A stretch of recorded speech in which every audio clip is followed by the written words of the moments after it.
Accept my humble obeisances always to Shri Prabhupada. Thank you all for joining this HH Candramauli Swami Maharaj's daily class. Today we are very fortunate to have Maharaj on the call, and we are going to continue the Srimad Bhagavatam series of first canto, 14th chapter, Disappearance of Lord Krishna, verse number 13 onwards. Hare Krishna Maharaj, please accept my humble obeisances always to Shri Prabhupada. Thank you so much for your time and association for all of us. You can please take over. I'll share my screen, Maharaj. Thank you. My obeisances, all glories to Prabhupada, all glories to the devotees.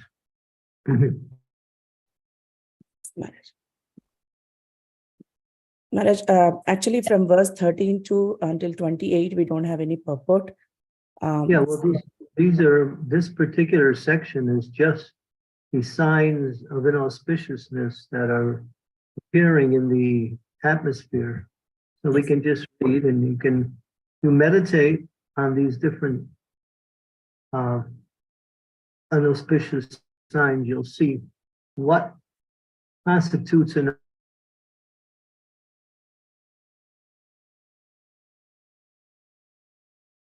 Hare Krishna. Maharaj, your voice is cutting.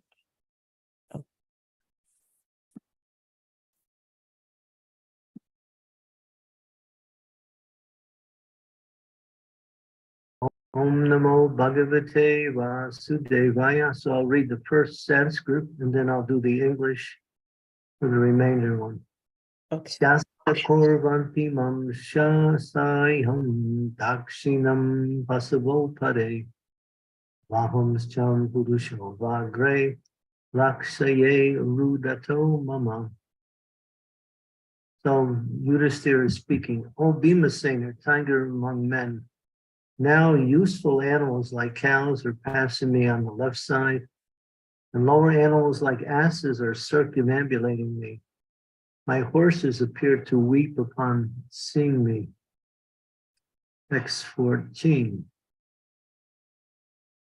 Just see, this pigeon is like a messenger of death. The streaks of the owls and their rival crows make my heart tremble. It appears that they want to make a void of the whole universe.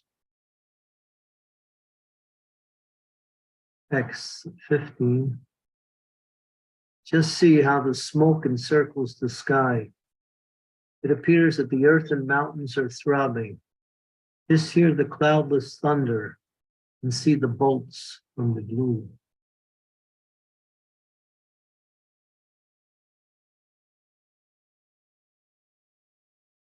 The wind blows violently, blasting dust everywhere and creating darkness. Clouds are raining everywhere with bloody disasters. Now the omens get real fierce. The rays of the sun are declining and the stars appear to be fighting among themselves.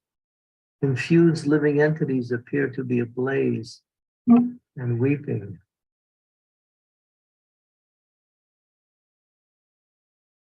Text 18. Rivers, tributaries, ponds, reservoirs, and the mine are all perturbed. Butter no longer ignites fire. What is this extraordinary time? What is going to happen?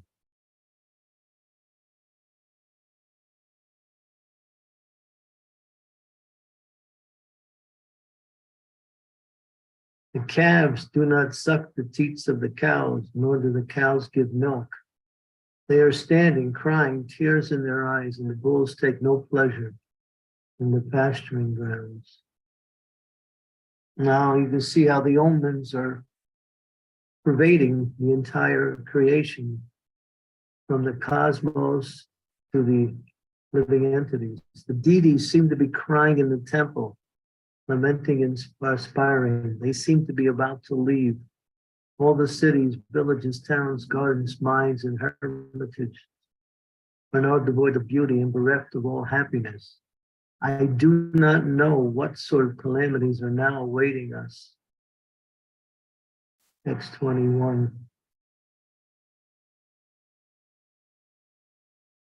I think that all these earthly disturbances indicate some greater loss for the good fortune of the world. The world was fortunate to have been marked with the footprints of the lotus feet of the Lord.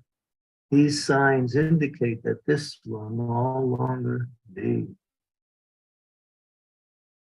Verse 22.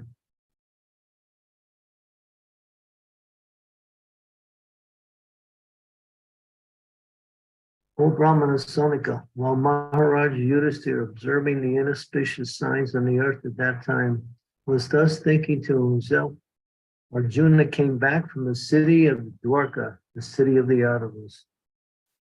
Text 23. Tam padayor nipati tam atapuram matur akturam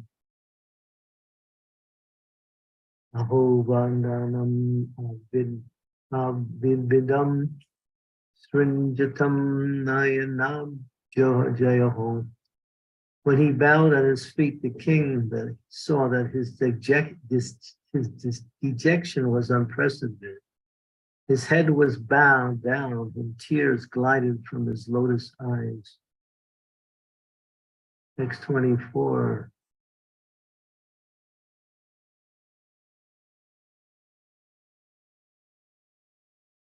Seeing Arjuna pale due to heartfelt anxieties, the king remembered the indications of the sage Narada, questioned him in the midst of friends.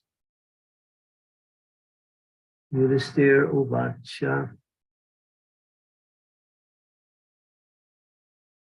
Maharaj Yudhisthira said, my dear brother, tell me whether our friends and relatives, such as Madhu, Bhoja, Asarha, Arha, Satvata, Andaka, and the members of the Yadav family are all passing their days in happiness. So it's interesting because Maharaj Yudhisthira is seeing all these omens, but still he's looking for some good sign. Is my respectful grandfather, Surasena, in a happy mood? Are my material uncle Vasudeva and his younger brothers all doing well?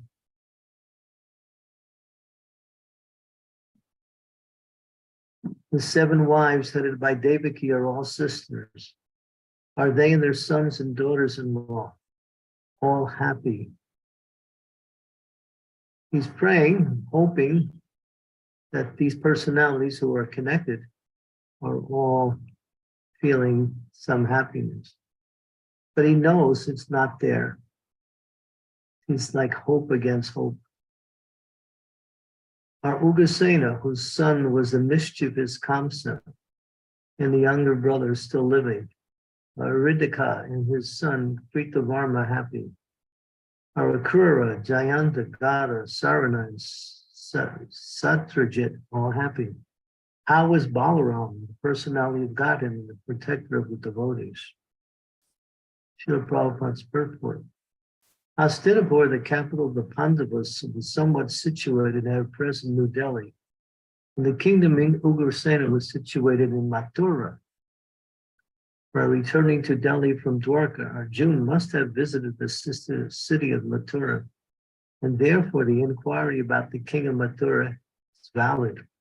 Amongst various names of the relative, the names of Rama or Balaram, elder brother of Lord Krishna, is added to the words personality of Godhead because Lord Brahma, Balaram, is the immediate expansion of Vishnu Tattva as Prakash Vigraha of Lord Krishna. The Supreme Lord, although one without a second, expands himself as many other living beings.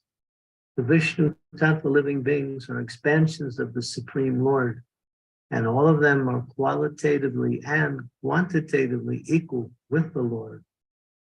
The expansions of the Jiva Shakti, the category of the ordinary living beings, are not at all equal with the Lord. One who considers the Jiva Shakti and the Vishnu Tattva to be on an equal level is considered a condemned soul of the world. Sri Rama, or Balarama, is the protector of the devotees of the Lord.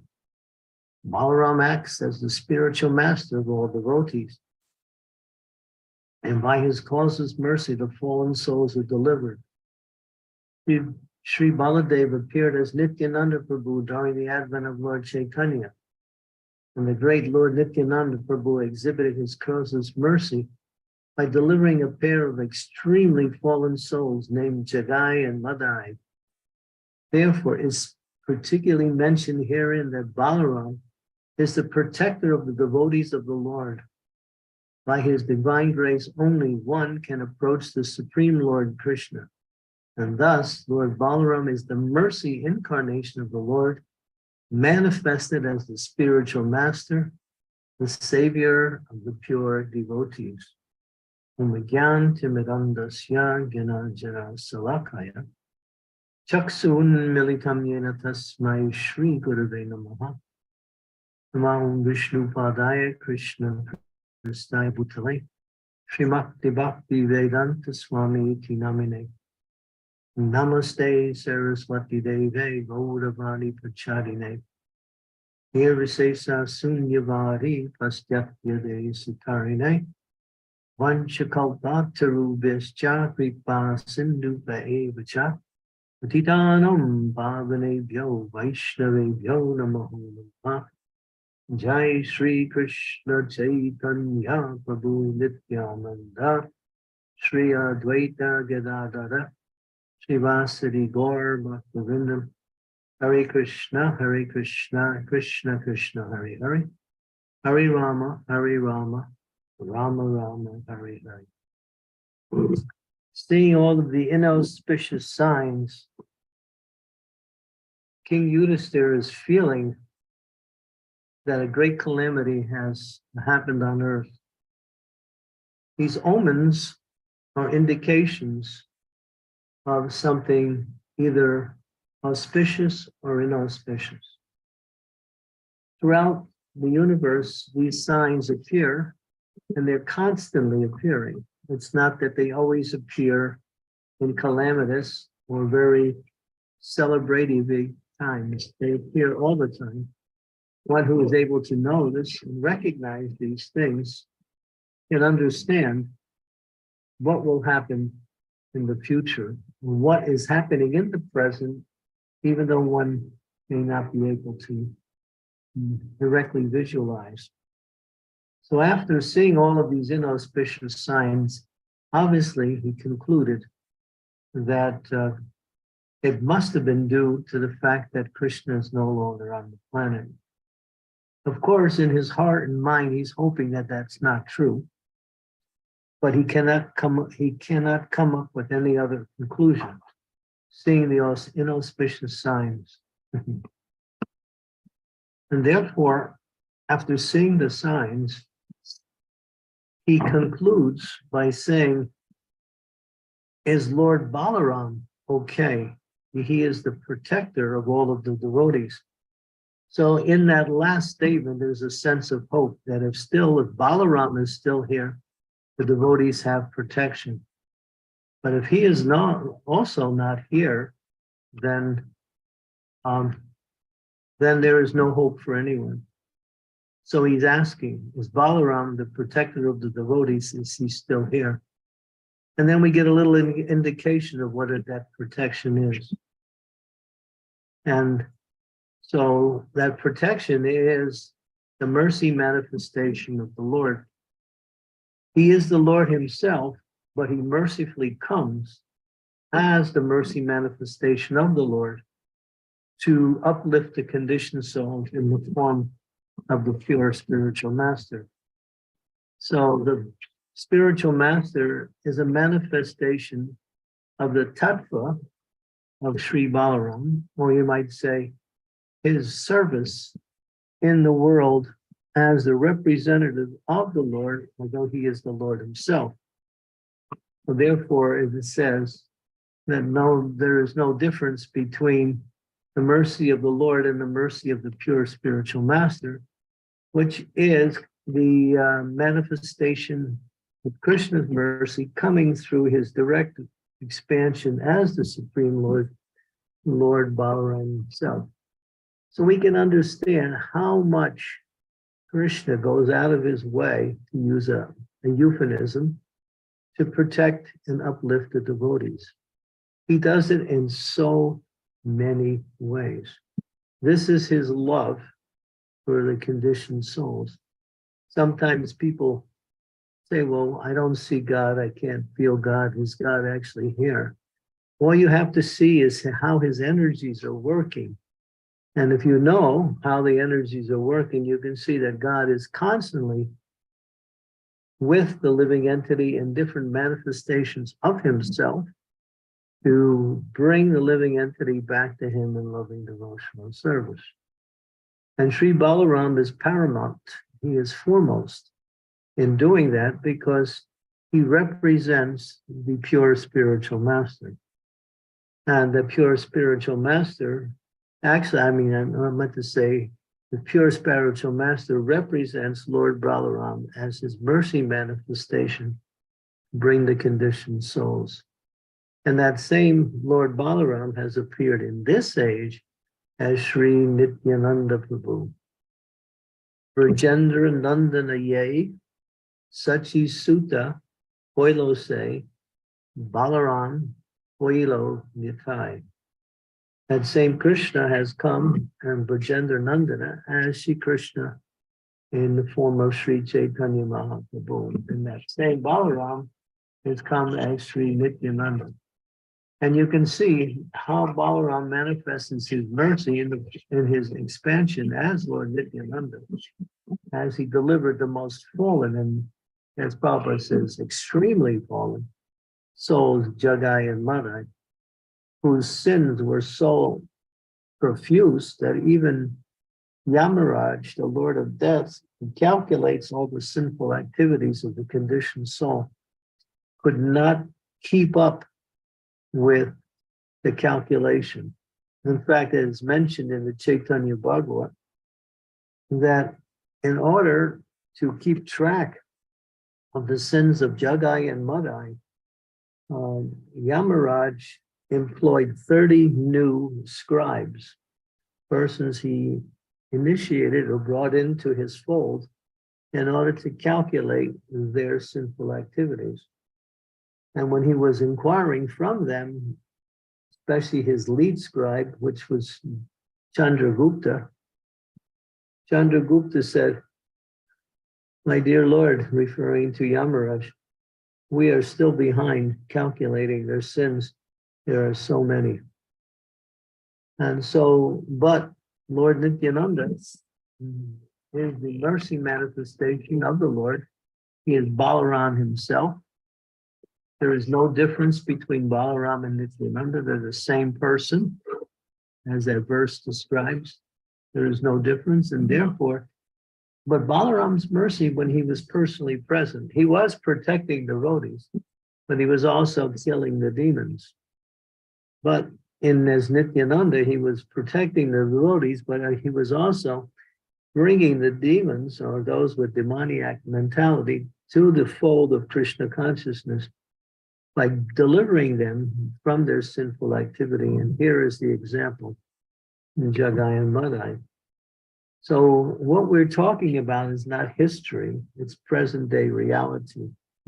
And same Nityananda and Gauranga are spreading their mercy throughout the world in the form of the Sankirtan movement, bringing the conditioned souls back to them in loving devotion and service. And it doesn't matter how sinful, how degraded, what activities they have performed, because Lord Nitya pushes all of that aside, and he simply wants to raise them up by giving them the mercy of the holy name of the Lord. And it working, as the holy name of the Lord spreads, the conditioned souls are becoming purified. Many of them are actually coming to the stage of actually executing pure devotional service. So here, the reference to Balaram is indicative of the hope that Yudhisthira has, that the conditioned souls still have hope, even if Krishna is gone. If Balaram is there, he will protect the devotees. He will keep the inauspiciousness away simply by his personal presence. But he doesn't know that Balaram also left the planet. And that will be also indicated in the next verse. Balaram's disappearance in the planet was practically at the same time when Krishna disappeared. As soon as Krishna disappeared, Balaram didn't see any need for him to stay. So he manifested himself as Ananta Shesh and merged into the body of Ananta Shesh. And he merged himself into himself and disappeared. You'll see, if you have deities of Lord Balaram, you'll see on his head there is a snake.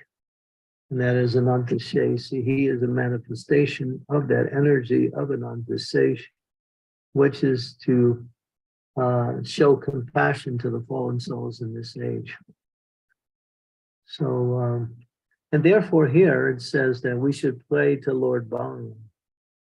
Because if we want the mercy of Lord Krishna, we cannot approach Krishna directly. Krishna makes his mercy manifested through his expansions, his energy. And of course, the spiritual master is a representative of Balaram. And that same spiritual master, when one reaches the stage of spontaneous devotional service, that same spiritual master becomes the representative of Srimati Radharani, brings one to the realm of Vrindavan Dham, where one can engage in loving devotional service in the mood of the residents of Sri Vrindavan Dham. So we learn, although the Lord left, and everything now will be known to be very inauspicious. Mother Earth is suffering, even today we see, because of the lack of the personal presence of the Lord. Mother Earth is crying. Mostly she's crying because there are so many sinful activities going on in the world today. There are wars breaking out all over. People are so sinful. Pestilence, various types of calamities are happening in the world, just like here. And if you look throughout the world, you will see it within the atmosphere. The same inauspicious signs are also there, indicating the lack of Krishna's mercy upon the fallen souls due to his not personally being present.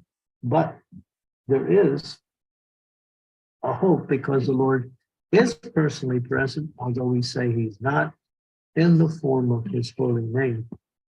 Kale Kale Nama Rupa Krishna Avatar Nama Hoite Ayusarva Jagat Nistara. That same Krishna, who is this cause of all causes, manifests himself in so many ways to show mercy to the conditioned souls, has reappeared as Sri Chaitanya Mahaprabhu, along with Balaram as Sri Nityananda, who spread the Harinam Sankirtan everywhere. One who seriously and sincerely takes shelter of the holy name of the Lord, chants with enthusiasm and with eagerness, and is with much devotion as one can muster, then that holy name will push back the calamities of Kali Yuga for that person. It's like there can be two people in the same place at the same time, but their experiences can be completely different based on their consciousness. And so there are those who suffer due to the calamities that are happening around them, and there are others who may become a little slightly disturbed, but do not suffer. And there's others who don't even notice the calamities because they are locked into the consciousness of devotion, because they take shelter of Krishna's holy name and the process of pure devotional service. There is no other way to get freed from the calamities, and Kali Yuga is just Kaler Dosha Nidhi Rajan Asti Eko Mahagun. It is Kaler Dosha Nidhi. It is an ocean. And that word ocean is rightly applied to the age of Kali, an ocean of faults. Just like recently, within the last couple of weeks, a major war has broken out in Israel now.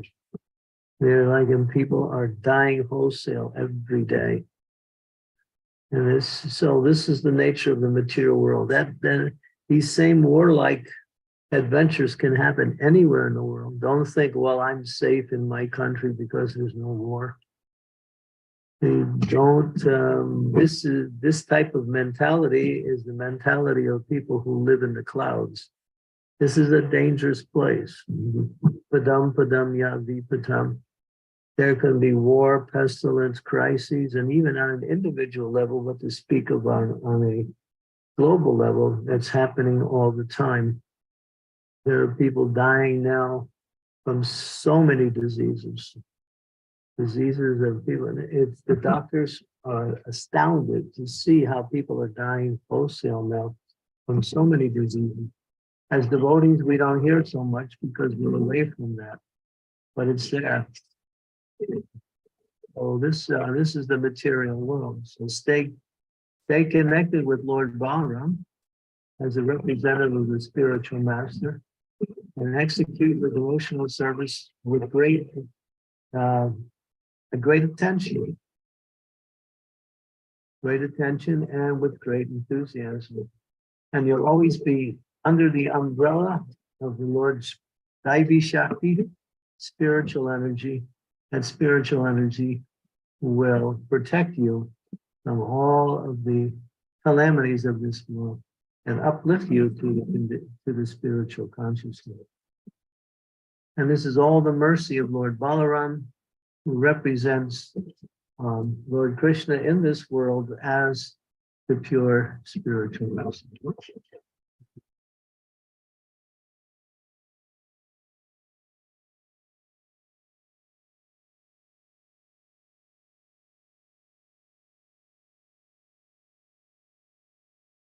Hare Krishna. Thank you so much for the class, Maharaj.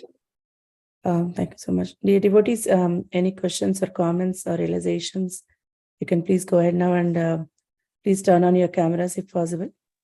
I see Silpesh Prabhu. Please go ahead, Prabhuji. Hare Krishna Maharaj, please accept humble obeisances. All glories to Srila Prabhupada. Maharaj, you mentioned how, if I've understood correctly, Balaram manifests through the energy of Ananta Sesha. And you know how you mentioned there's a snake, you often get deities with a snake, you know, he has a snake on his head. I'm just curious, like often we're taught to fear snakes, and how Krishna, you know, there's the Kali serpent, and Krishna, you know, beat the Kali serpent. But there's another side of snakes where they're used a lot, you know, like this in spirituality. So I'm just trying to understand the meaning of that. Why a snake? Yeah, they're divine serpents. And they're in the realm of spirituality, not in this material world. As it says, you know, what's highest in the spiritual world is also lowest in the material world, and vice versa. So that's true in this case. So it's mentioned in the Chaitanya Charitamrita, one of the manifestations of the Supreme Lord Balaram is Ananta Shesh, the multi-headed snake at the bottom of the universe. Sometimes people say, well, this universe is floating by the energy called gravity. But this gravity is actually Ananta Shesh. He keeps the universes on his hoods. He is so big that even he doesn't even know how many universes are on his hoods. Even if one of them falls off, it's not even noticeable. He's so huge. And so he is a manifestation of Lord. And so, yeah, divine serpents like that. And you see, even in the material world, how do you charm a snake? By mantra. By mantra. So if you know mantras, then you can control snakes, even if they're very vicious. There was one particular story where one snake charmer, he was doing he came to one, or some college kids too. This was in India, I think in Calcutta. And he was playing his flute, and snakes were peering out of the baskets. And they were moving their heads from side to side. And then the boys were getting a little bit doubtful about the power of this man. So he could also sense them. So he let all the snakes out.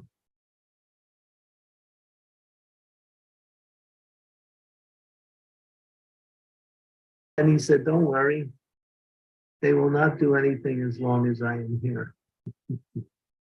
And then he called them all back by mantra. So yeah, mantras charm snakes. Mantras are powerful. Those who know how to chant mantras, they can produce anything. They can go anywhere. Just like one of our, there's a few, but one is mentioned is Bhrigu Muni. Bhrigu Muni could fly through the sky on mantra. Narada Muni could fly on the sky on mantra. So if you know the mantras, if you want to fly in the sky, you can do it too. Prabhupada also said that. He said, you can fly. You have the quality or characteristic or innate quality that you can fly also. You simply have to know the art. That's it. And that comes through mantra. So yeah, we live in a very three-dimensional consciousness, and we see things very simplified because we're, somewhat addicted to believing what is going on in the media as truth. But if you want reality, then study the Vedas. Vedas is the reality of life. Everything's in the Vedas. And you can see things in the way that they're actually saw. They're actually happening. It's like the omens. We gave a class about a few weeks ago on omens also. It was also mentioned. And there are books talking about different Vedic omens. And a lot of them are mentioned in the Krishna book. Prabhupada includes them in Krishna book also. So this world is not, it functions from our perspective in a three-dimensional, but there's a fourth dimension and there's the fifth dimension too. The fourth dimension is the subtle energies, and the fifth dimension is the spiritual realm.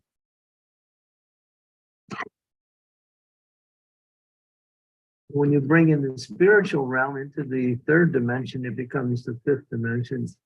That's Krishna consciousness.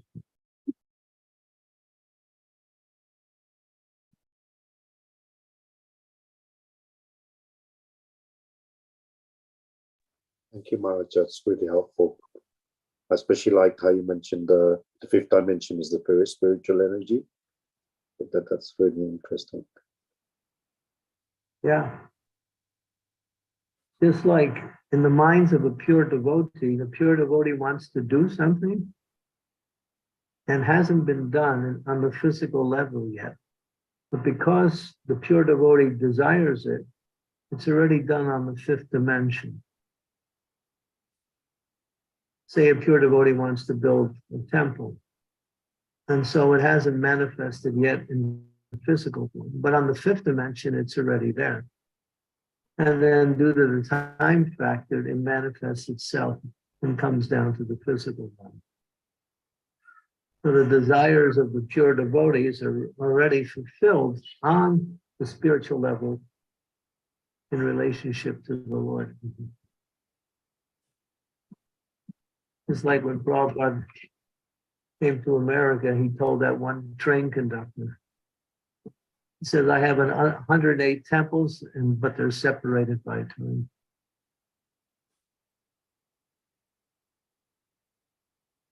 Prabhupada knew what he was destined to do, and he had his plan to do it.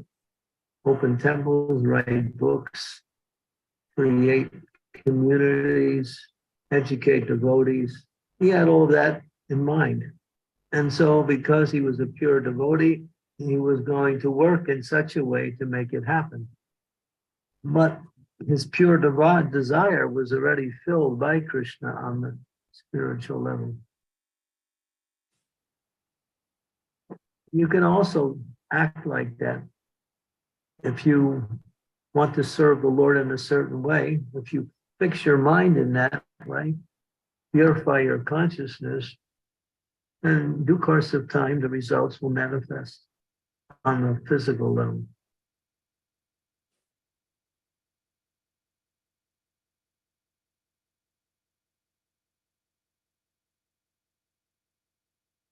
So snakes are divine, and they're also, what we say,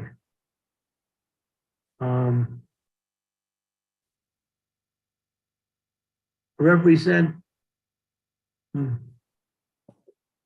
Snakes are interesting. They represent both the divine and the worldly. The snake is known as an envious person. And therefore, they bite without provocation. Snakes and scorpions are the same. Other animals will not do anything unless they're provoked. But these animals, if you're simply in their vicinity, then they will attack you. So snakes represent the enviousness in this material world.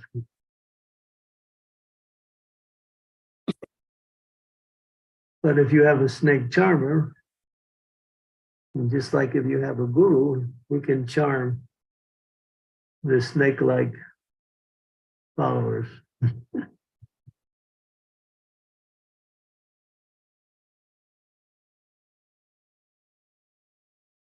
Because he's using that divine nectar coming from the pot of nectar of the spiritual elixir, the chanting of the holy names and his mercy added to it.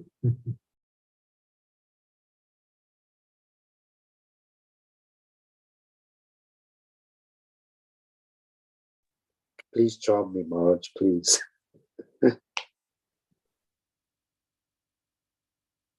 Silpesh Prabhu wants your charm, Maharaj. Silpesh Prabhu wants to your charm of that. I said, please charm me, Maharaj. Please charm me. Okay. I don't know if I have the charming power, but I know where to get it.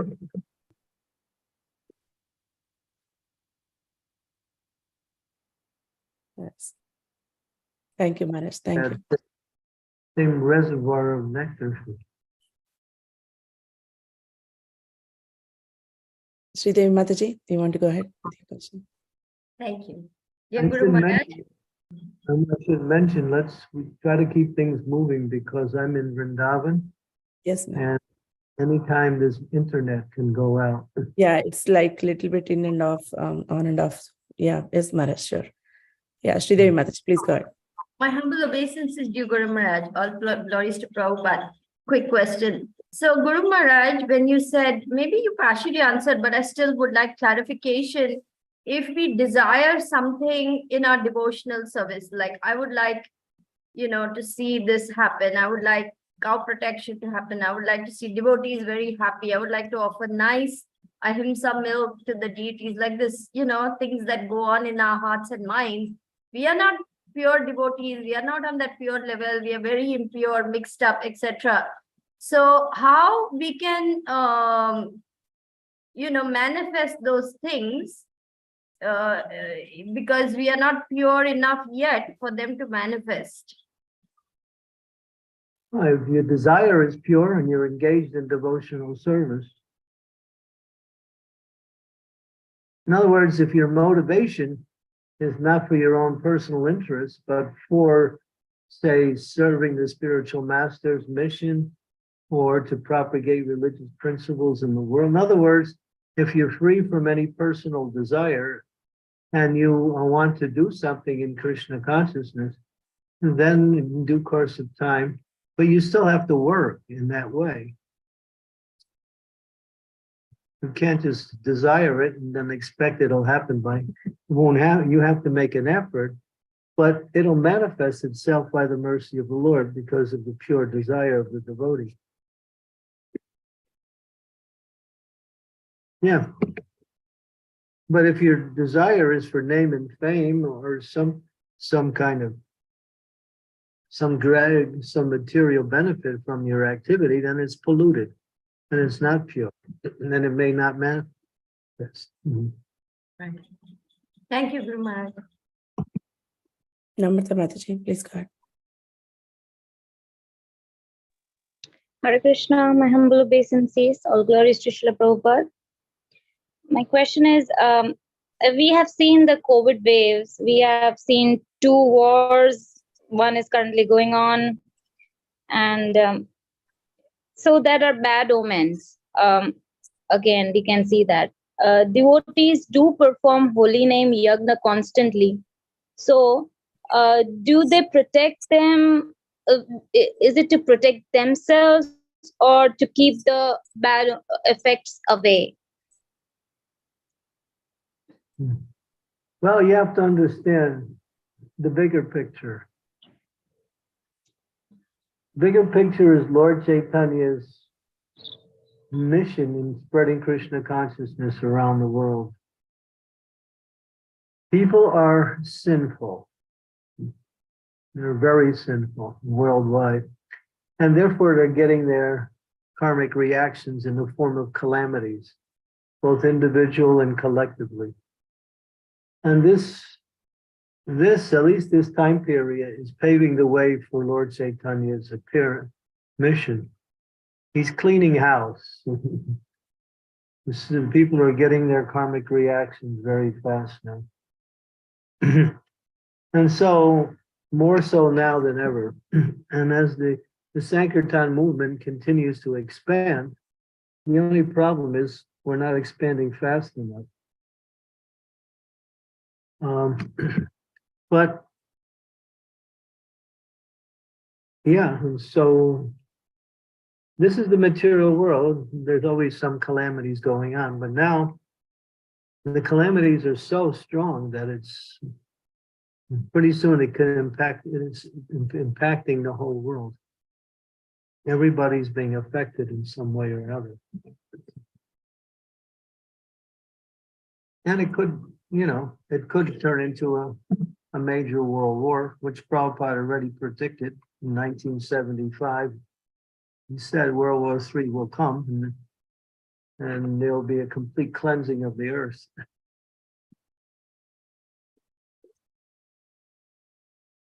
So yeah, war, pestilence, disease, calamities people are getting their reactions from their sinful activities.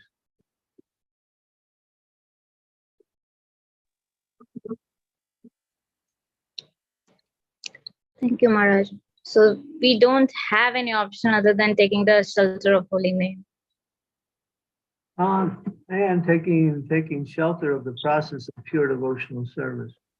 Not just chanting, serving also, serving the mission of the spiritual life. Yes. Thank you, Guru Maharaj.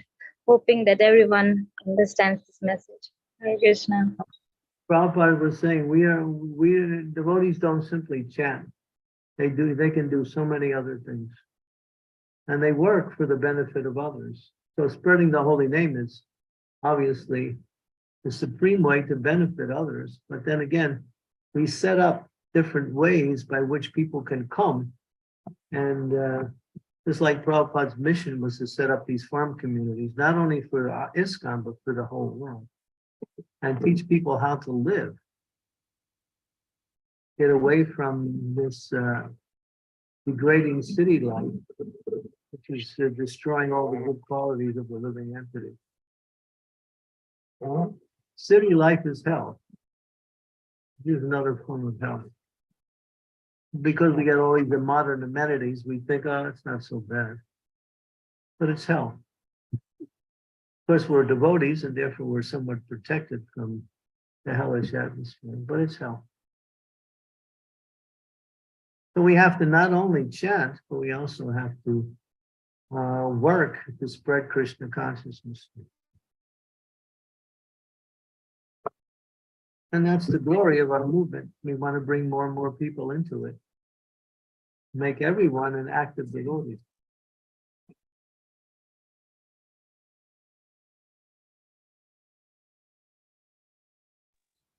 Thank you, Guru Maharaj. Thank you, Maharaj. Rishabh Prabhu, I saw your hand raised previously. Do you have any question? Hare Krishna, dear Guru Maharaj, please accept my humble obeisances. All glories to Srila Prabhupada, all glories to you, and all glories to Sankirtan movement, hoping that it will spread quicker than demoniac influence. I would like to expand maybe a little more on Sri Devi's question, because, well, we are trying to spread the movement of Krishna. And of course, we as the jivas, we don't do much actually. It's more like, as you said, Maharaj, to desire, to have a pure desire to be a pure devotee. And if a pure devotee desires something, something will happen. Krishna will fulfill. So before we come to that level, at least, what I also see really useful, expanding on what you said, is to depend on Krishna and to actually to depend on Krishna and to cry for Krishna, as we are not able to do anything for him. So he can empower us as a way to purify our desires and make them pure for him. Is this the right understanding? Yeah. Yeah. To think that we can do things without the mercy of the Lord is the mentality of the conditioned souls who simply want to manipulate the material energy to fulfill their own desires. Mm. The material energy works under Krishna's control. Maya dakshena prakriti suyate satirachiram hetunana nikontiya jagavi parvi partante. So if we are using the material energy to serve the Lord, then that material energy will work to fulfill the desire of the devotee to serve the Lord nicely. And the Lord empowers the devotee and also moves the material energy in that way. You have to understand Krishna can do anything. He can make the whole world Krishna conscious automatically. But he doesn't do things like that. He wants to give conditioned souls a chance to come back to him in devotional service. So he gives everything, but we have to make the effort. But if we don't take his mercy, or if we think mistakenly that our endeavors are the success of our activities, then we limit his mercy. So crying out for Krishna is one of the moods of a devotee who is serious. Even Srila Prabhupada would make that point. And he would say,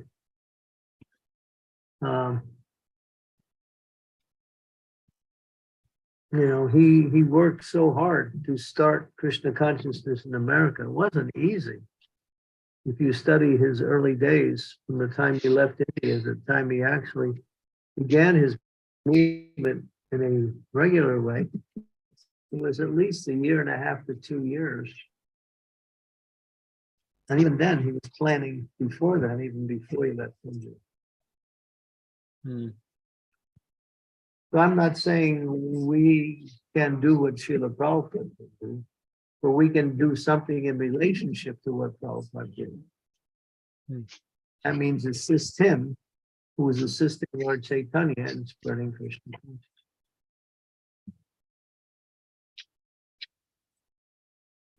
But if you have that determination, which is really the factor that will attract the attention of the Lord. And then the mercy comes and wonderful things happen. The problem is we're not focused. We're focused on so many things. One very senior devotee said, whatever you want to do in Krishna consciousness, if you focus on it, you can be successful. And that focusedness means ekavrata, one-pointed attention.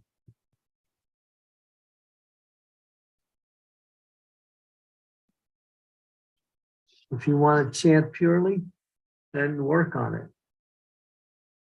If you want to be a preacher, then read and study and practice. You can do anything you want in line with Krishna consciousness. Sounds like a amazing life for few with lots of devotion. That even works for the non-devotees. When they want to do something, sometimes they become so focused that they push out everything else.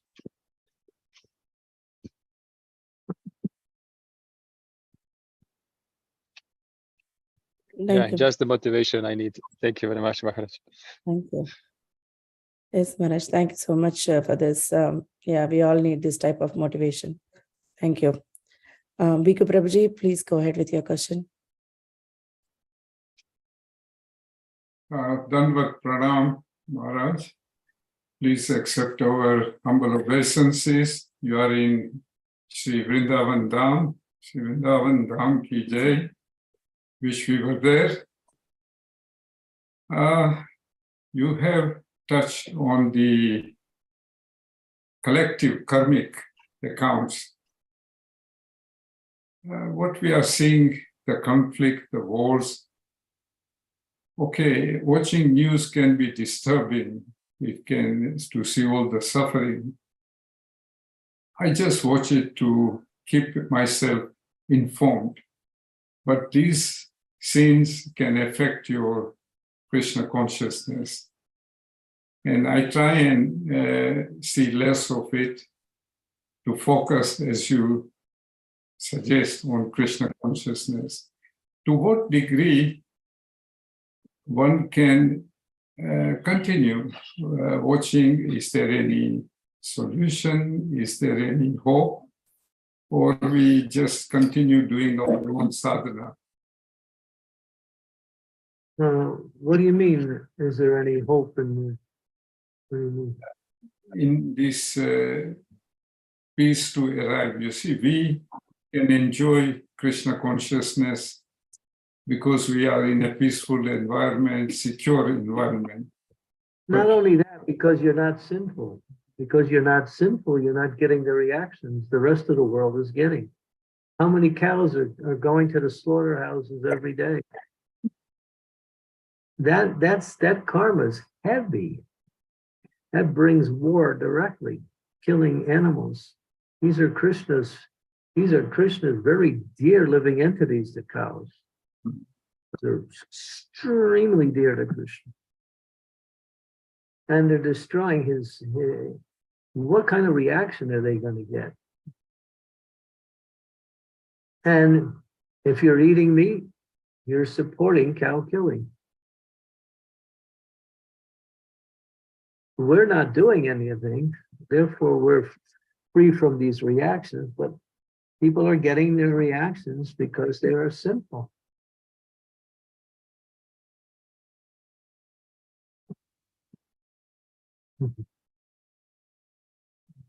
Those who take shelter of Krishna will be protected by Krishna. But the world's so full of irreligion and atheistic types of mentality, or just direct defiance of God and his laws, that it's so widespread.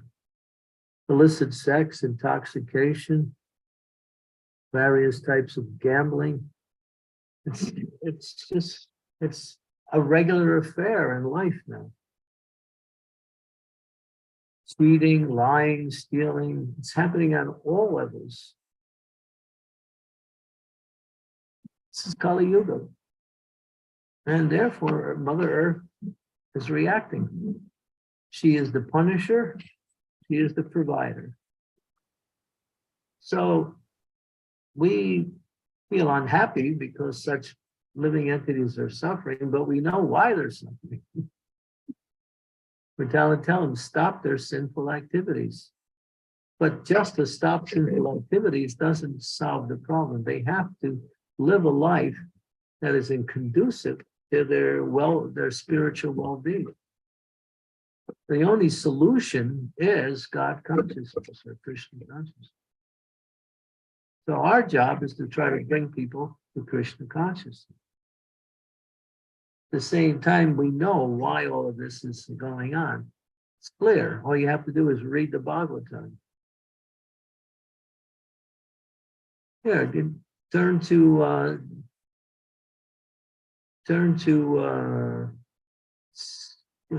Canto 7, Chapter 15, text number 24. 7:15:24, Maharaj. Yeah.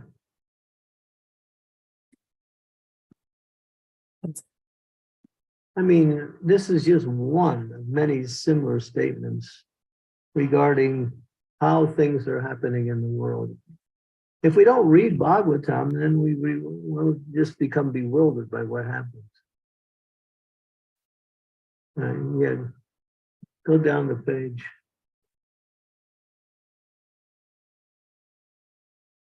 By good behavior and freedom from envy, one should counteract sufferings due to other living entities. And here, your behavior is good and you're free from envy, you will not suffer due to other living entities. By meditation and trance, one should counteract sufferings due to providence.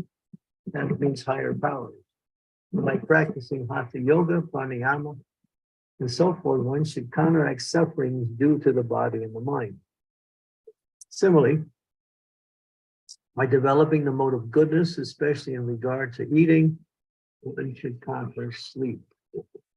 By practice, one should avoid eating in such a way that other living entities will be disturbed and suffer. Since I suffered when pinched or killed by others, I should not attempt to pinch or kill any other living. People do not know that because of killing innocent animals, they themselves will have to suffer severe reactions from material nature. Any country where people indulge in unnecessary killing of animals will have to suffer from wars and pestilence imposed by material nature. It's clear, comparing one's own suffering to the sufferings of others, therefore one should be kind to all living entities. The people are not. They just think of themselves. One cannot avoid the sufferings inflicted by providence, that means higher powers, and therefore when suffering comes, one should fully absorb oneself in chanting the Hare Krishna Maha Mantra. One can avoid sufferings from the body and mind by practicing mystic yoga. But if one is engaged in devotional service, they can avoid all sufferings. Not just one of hundreds of verses. You know, as we continue in this first canto, stay with it. And when you get into the 16th and 17th chapters of this canto, you will hear this message coming over and over again. Because of sinful activities, so much suffering is in the world. People want peace, but they don't want to give up. They want to act in the same way they do. They want to get intoxicated. They want to have illicit activities. Animals are being killed. Babies are being aborted. And then they expect to have peace. So it's completely insane to think like that. You're killing or you're sanctioning killing, and at the same time you want a peaceful life. Not possible.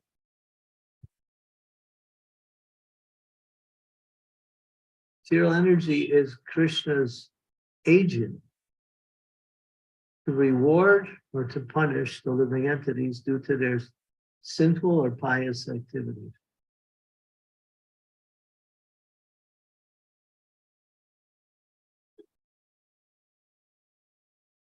This is just one verse.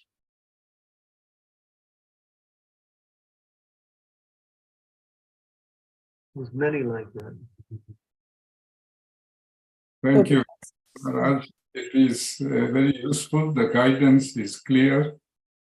And we just have to pray for others and continue with our Krishna consciousness more deeply.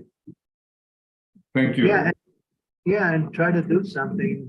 Not only for you, if you can pray for them, that's nice, but better to work in such a way as you create an environment where they can get out of their suffering. It's happening also. There is an upsurge in people looking for God consciousness. Therefore, our movement is spreading. At least in certain areas of the world, it's really spreading.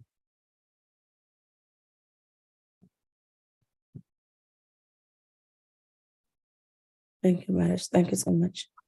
Dear devotees, any more questions or comments before we end the call? Maharaj, there are no more questions.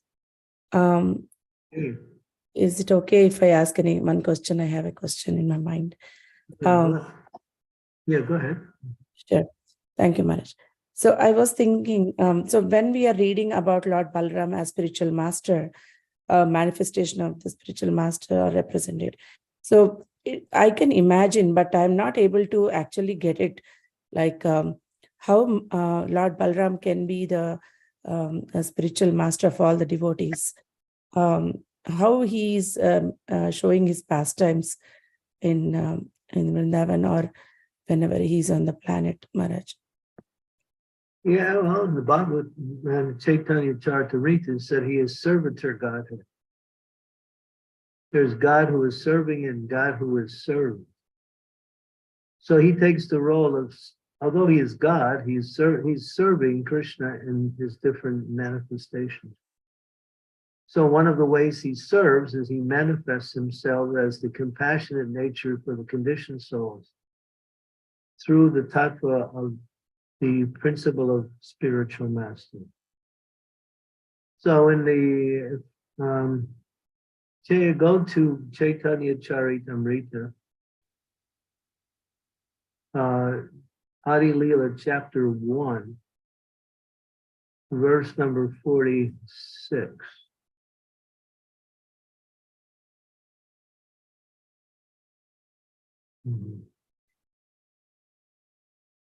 Go to the, I think it's the end of the purport in that particular.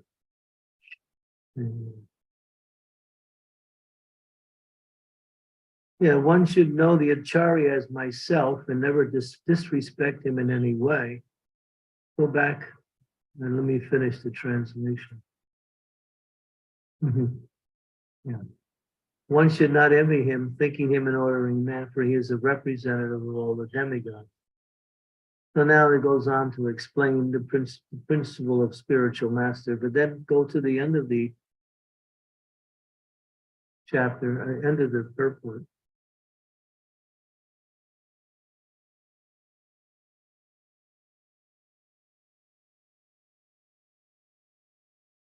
This is the last paragraph.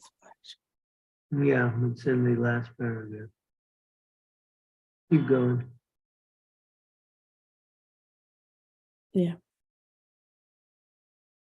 Yeah, here in the last, Srila Bhakti Thakur, Bhakti Vinod Thakur, and otherwise, the spiritual master is considered one of the confidential associates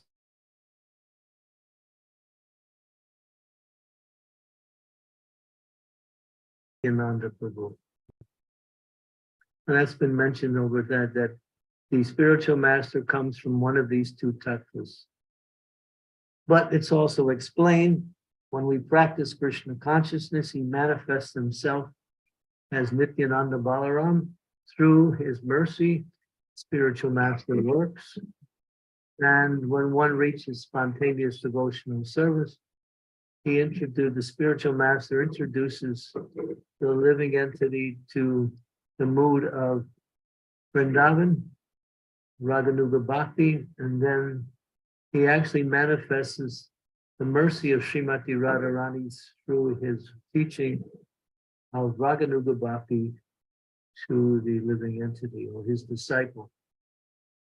So he's either one of these confidential associates, Radharani or Nityananda. Nityananda is not different than Balaram, it's the same.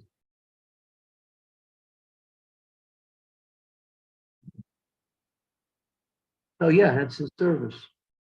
Sure, Maharaj. Yeah, got it.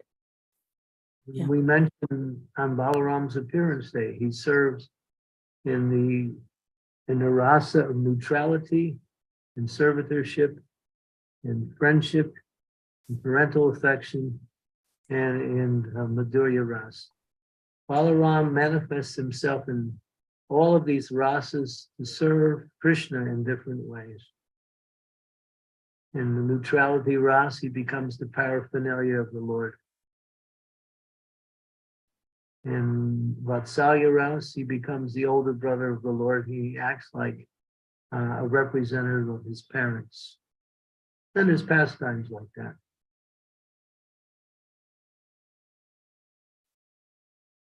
When Krishna wants to go out and play, Mother Yasoda is always worried that he's going to fall down, get hurt, be beaten by snakes, climb a tree and get stuck up in the tree, fall into water, or do something. So she says, you hold on to the thing, the hand of Lord Balaram, and Balaram will help you. So she tells Balaram, you protect my little boy, can I? So Balaram is in that role. He's like the parent of Krishna in the Vrindavan Leela. But he's also the friend of Krishna in Vrindavan Leela as Krishna grows up. That's Balaram.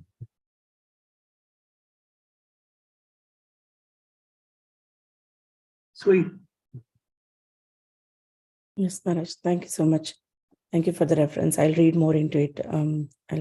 So theoretically, I can understand. We don't read the books because all these things are so easily understood. If we read the books, then Yes, Maharaj, we are reading.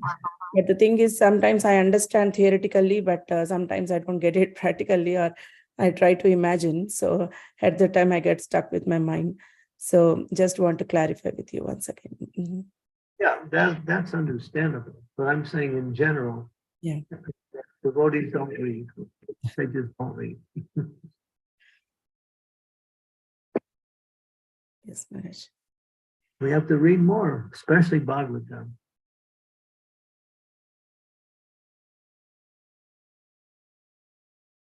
Thank you so much, Maharaj. Thank you.